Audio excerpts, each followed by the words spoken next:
औरत को दर्द नहीं होता। ये कहानी रिया की है, जो कि एक बड़ी बिजनेस विमेन है। उसको किसी के दर्द से कोई फर्क नहीं पड़ता। उसके लिए अपने काम से बढ़कर कुछ नहीं। ये क्या बना रखा है? ये खिलाओगे तुम उनको? माफ करना छोटी मालकिन, मैं फिर से बना देता हूँ। अरे क्या हुआ बहू, क्यों चिल्ला रही हो इन पर इतनी सुबह सुबह? अब क्या कर दिया इन्होंने?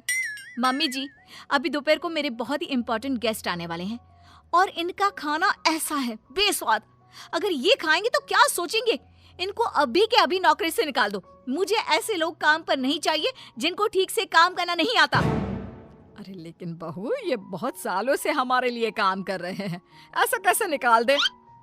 हाँ मेम साहब, मुझे नौकरी से मत निकालिए। मैं अच्छे से काम करूंगा, आपको शिकायत का कोई मौका नहीं दूंगा। मैंने एक बार जो बोल दिया सो बोल दिया। जल्दी से कोई नया शेफ ढूंढ कर लाओ। अगले दिन ऑफिस में, ये सब क्या है? अभी तक ये काम पूरा क्यों नहीं हुआ है? मैम, वो क्या? किसको दिया था मैंने ये काम? उसको अभी मेरे सामने बुला कर लाओ। जी मैम। मैम, वो सर्वर में थोड़ी दिक्कत आ गई थी। किसके? तुम्हारे या कंप्यूटर के?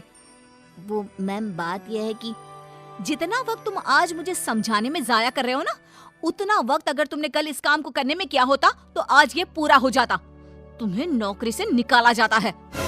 मैम प्लीज ऐसा मत करिए, मेरे छोटे छोटे बच्चे हैं, अगर मेरी नौकरी चली गई तो। ये सब तुमको ऐसा काम करने से पहले सोचना चाहिए था। मैम मुझे एक मौका और दीजिए, मैं अभी पूरा करके लाता हूँ।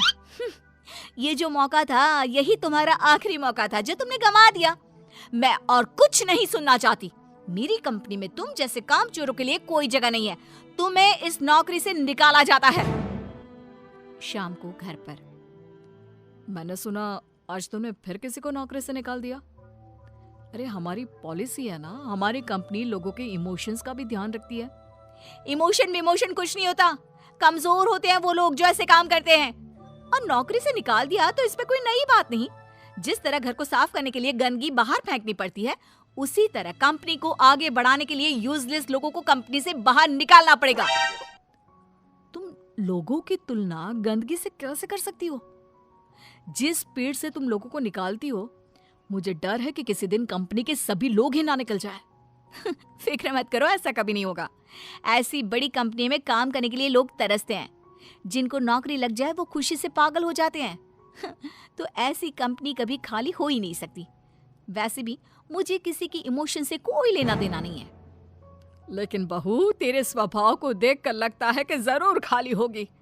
अरे बहू, लोगों को दर्द होता है तो ये क्यों नहीं समझ पाती है? मम्मी जी, आप कब आई? आपको क्यों ऐसा लगता है? दर्द कुछ नहीं होता। कम से कम मैंने तो इस दर्द नाम की चिड़िया को कभी फील ही नहीं किया। क्योंकि बहू तो दूसरों की भावनाओं की कदर नहीं करती। दूसरे क्या सोच रहे हैं, क्या कर रहे हैं, वो क्यों नहीं कर पा रहे हैं, किसी की परवाह नहीं करती। ऐसा नहीं होता बहू।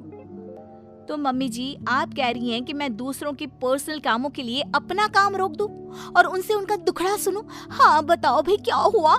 नो वे। नहीं बेटा, मेरा मतलब ये है कि तू बस एक गलती होने पर लोगों को काम से निकाल देती है। ये भी नहीं सोचती कि अगर उसे काम से निकाल दिया तो उसका घर कैसे चलेगा, वो अपने बच्चों की फीस कैसे भरेगा। मम्मी जी, आपका मतलब है वो कितनी भी गलती करे मैं उनको माफ कर दूं और वापस ले आऊं? मम्मी जी, अगर मुझे ऐसा ही करना होता तो मैं कंपनी नहीं खोलती, कोई धर्मशाला खोलती, ताकि जिसका जब मन करे आए और जब मन करे जाए। माँ का वो मतलब नहीं है। माँ बस इतना बोल रही है कि अगर वो गलती करते हैं तो उनको डांट लिया करो, समझा दिया करो। लेकिन नौकरी से निकालना बहुत ज्यादा नहीं हो गया? मम्मी जी, आपको भले ही ऐसा लगता हो, लेकिन मैं इतनी बड़ी कंपनी ऐसे ही नहीं चला रही हूँ। ऐसे बहुत देखे मैंने और मैं ये अच्छी तरह जानती हूँ कि ये कैसे सुधरेंगे। इसलिए आप चिंता मत कीजिए और आप प्लीज मेरे कामों में दखल मत दीजिए। मुझे अच्छी तरह पता है कि मैं क्या कर रही हूँ। एक दिन अचानक से रिया की बेटी की तबीयत बहुत खराब हो जाती है और रिया कंपनी की जरूरी मीटिंग छोड़ देती है। बहू, तू यहाँ क्या कर रही है? तेरी तो बहुत जरूरी मीटिंग थी ना? मम्मी जी, आप ऐसे समय में मीटिंग की बात कैसे कर सकती हैं? और मेरी बेटी कहाँ है? क्या हुआ है उसको? डॉक्टर ने क्या कहा? यूं अचानक से बेहोश कैसे हो गई?